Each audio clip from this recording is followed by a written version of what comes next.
निखिलेश्वरम। परमहंस श्री निखिलेश्वरानंद जी जीवन चरित कथामृत 4th episode, चौथा भाग। पिछले एपिसोड में आपने सुना श्री निखिलेश्वरानंद जी को सिद्धाश्रम से आने के लिए आज्ञा मिला। वहाँ जो उनके शिष्यगण है, सन्यासीगण थे, वह कितने व्यथित और व्याकुल हो गए थे। फिर भी निखिलेश्वर सन्यास जीवन को छोड़कर गृहस्थ जीवन की ओर अग्रसर हुए। गतांक से आगे भारत में राजस्थान प्रांत के जोधपुर जिले से 60 किलोमीटर दूरी पर दुंदाड़ा के पास खरंटिया नामक ग्राम में रहने वाले दंपत्ति श्री मुल्तान चंद श्रीमाली तथा उनकी पत्नी श्रीमती रूपा देवी अत्यंत सरल तथा साधु प्रकृति के थे। श्री मुल्तान चंद मूलतः ज्योतिषी थे और वह एक सज्जन, सीधे, सरल और कर्मठ व्यक्ति थे। यद्यपि वे क्रोधी स्वभाव के थे, तथापि उनके जीवन का मूल मंत्र पुरुषार्थ था।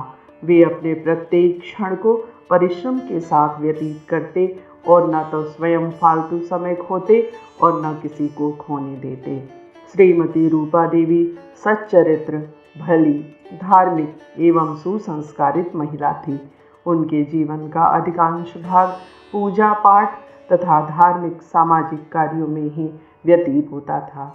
अपने पुरखों पर गर्व, सच्चरित्रता एवं जीवन मूल्यों के प्रति उनकी बड़ी आस्था थी। एक रात्रि श्रीमती रूपा देवी को स्वप्न में शेषशाही भगवान नारायण ने दर्शन दिए तथा कहा कि मैं तेरे घर में जन्म ले रहा हूँ, तुम शिशु का नाम नारायण रखना। और इस स्वप्न के ठीक एक सप्ताह बाद 21 अप्रैल के दिन प्रातः 10:21 के आसपास मधुर मंगलमय मुहूर्त में उनके घर एक बालक ने जन्म लिया। आश्चर्य की बात थी कि बालक के जन्म के समय गांव में लोग स्वतः वाद्य यंत्र बजा रहे थे और स्त्रियां मंगल गीत गा रही थी, जबकि इसके लिए उन्हें किसी ने प्रेरणा नहीं दी थी। इस बालक का नाम स्वप्न के आधार पर नारायण रखा गया। बालक के जन्म के 27वें दिन ही एक अद्भुत घटना घटी। बालक खाट पर सो रहे थे और माँ आंगन में धूप खा रही थी। आधे घंटे बाद जब माँ कमरे में आई तो उनके पैरों तले जमीन खिसक गई। उनका हृदय धक से रह गया। उन्होंने देखा बालक नारायण सो रहा है और एक काला सर्प फन फैलाए उसके सिरहाने उसके सिर के पास बैठा हुआ है। माँ को काटो तो खून नहीं, फिर भी आगे बढ़कर हाथ जोड़कर बोली, हे वासुकी, मेरे बालक की रक्षा कर। माँ की आवाज़ सुनकर बालक जाग उठा और मचल पड़ा। इधर वासुकी सर भी बिना एक क्षण का विलंब किए पलंग से नीचे उतरकर एक ओर को सरक गया। हिंदू मान्यताओं और सिद्धांतों के अनुसार उक्त घटना इस बात का संकेत करती है कि बालक में देवत्व का अंश है और आगे चलकर यह बालक अपने देवत्व के बल पर जनसाधारण की चेतना जगाने एवं उन्हें असाधारण बनाने में सहायक होगा। बालक नारायण का अधिकांश लालन पालन उनके ननिहाल फलौदी से 6 किलोमीटर दूर लोरिया नामक ग्राम में हुआ। मामा रामसुख अत्यंत ही दयालु, धर्मपरायण तथा यजुर्वेद के श्रेष्ठ अध्येता थे।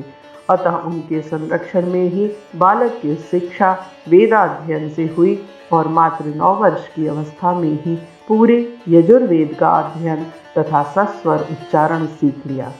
इसके साथ ही संस्कृत एवं व्याकरण का ज्ञान भी सीख लिया।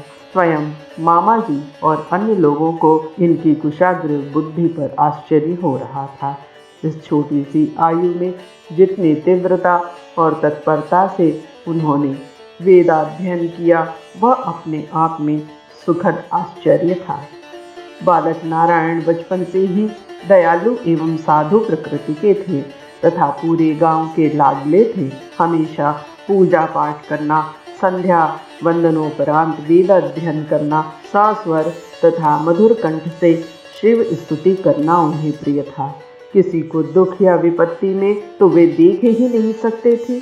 जब भी उन्हें ज्ञात होता कि गांव में अमुक व्यक्ति, फला व्यक्ति बीमार है, कष्ट में है, तो स्वयं जाकर उसकी सेवा शुश्रूषा करते। यथासंभव सहायता करते और सांत्वना देते। पशुओं और पक्षियों के प्रति तो वे ज़रूरत से ज़्यादा दयार्द रहते। घर में जो गाय थी उसकी अपने हाथों से सेवा करते, भूसा पानी देते, नित्य पक्षियों को दाना देना, अपंग को भोजन कराना, दुखियों की सेवा करना उन्होंने अपना धर्म समझ लिया। इसीलिए गांव के लोग उन्हें साधु बालक कहकर पुकारने लगे। आपके बाल सखाओं में से एक हैं आज के जाने माने व्यक्तित्व श्री पीताम्बर दत्त जी शास्त्री। आपने अपने जीवन में 2 ही श्रेष्ठ कृतियाँ रची हैं। उनमें से दूसरी कृति पूर्णमिदम में उन्होंने नारायण के हाथ और पांव के चिन्हों को लेकर उनका अध्ययन कर ज्योतिष की दृष्टि से उनका सीधा सा अर्थ स्पष्ट किया, और वह यह है कि नारायण षोडश कला युक्त व्यक्तित्व है। नारायण बालपन में अन्य बालकों से अलग थे। जब वह 11 वर्ष के हुए तब उन्होंने भारत पाक विभाजन की भविष्यवाणी काफ़ी समय पहले कर ग्रामवासियों को आश्चर्यचकित कर दिया था। 12 वर्ष की आयु में उनका विवाह जोधपुर से 70 किलोमीटर दूर रोहट ग्राम में प्रताप चंद्र की सुलक्षणा पुत्री भगवती देवी से हुआ।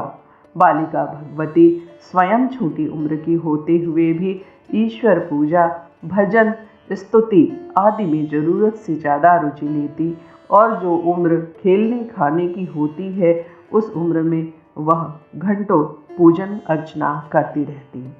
अपना ज़्यादा से ज़्यादा समय भजन पूजन में ही लगाती थी।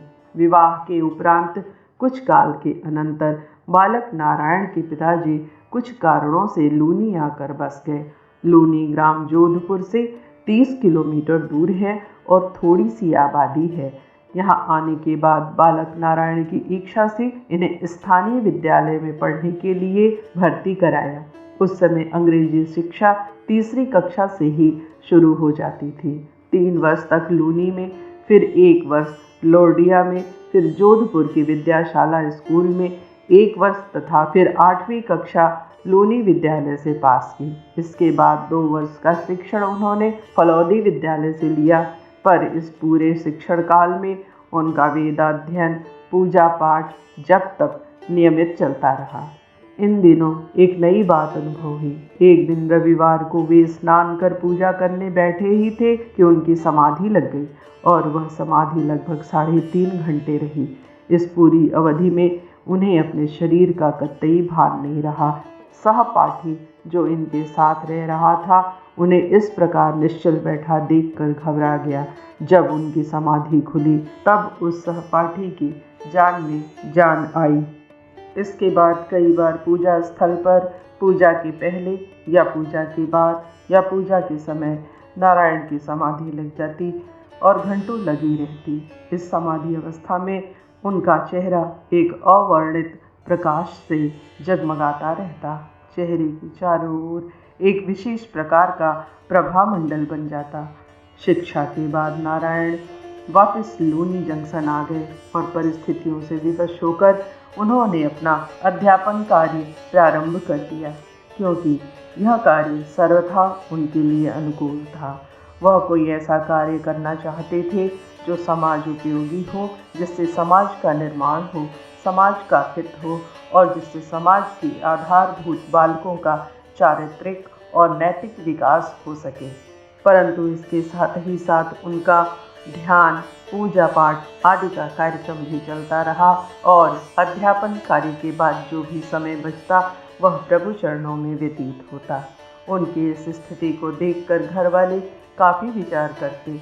1-2 बार पिता ने फटकारा भी, परंतु इसका कोई विशेष प्रभाव नहीं पड़ा। उनका कार्यक्रम इसी प्रकार चलता रहा। एक दिन शाम को जब वह घूमकर लौट रहे थे, उनको एक स्थान पर काफ़ी भीड़ भाड़ और हो हल्ला सुनाई दिया। साथ ही आग की ऊंची ऊंची लपटें भी दिखाई दी। एक किसान के घर में आग लग गई थी और पास में घास का ढेर होने के कारण आग अत्यंत तीव्रता से फैल गई और समूचे घर को अपनी लपलपाती जीभ में ले लिया। किसान बाहर था, उसकी पत्नी अपने बच्चों को लेकर बाहर निकली, तब तक आग ने प्रचंड रूप धारण कर लिया। पर इस हड़बड़ी में किसान का एकमात्र 8 वर्षीय पुत्र झोपड़ी में ही रह गया। और जब किसान की पत्नी को ध्यान आया तो वह चीखने लगी।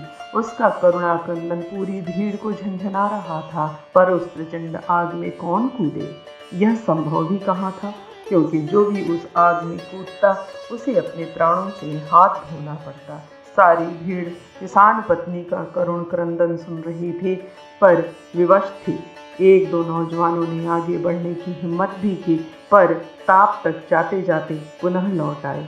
आग में घुसने की हिम्मत उनकी हुई ही नहीं। सबके चेहरों से यह स्पष्ट प्रतिध्वनित हो रहा था कि अब तक वह बच्चा जल गया होगा, समाप्त हो गया होगा।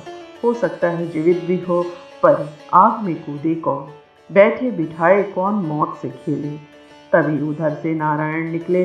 मात्र 2 क्षण रुके, पर स्थिति भांपने में उनको समय नहीं लगा। देखते देखते वे हड़बड़ाकर आग में घुस गए। एक बार भी तो पूरी भीड़ को जैसे सांप सूंघ गया हो। एक जवान नवयुवक इस प्रकार धड़कती आग में कूद गया। अब क्या बचेगा वह, वापिस क्या आ सकेगा? आग के तांडव नृत्य में उसके बचकर आने की उम्मीद करना ही व्यर्थ था। इस एपिसोड में बस इतना ही। शेष भाग अगले एपिसोड में। प्रेम से बोलिए पूज्य श्री सद्गुरुदेव की जय।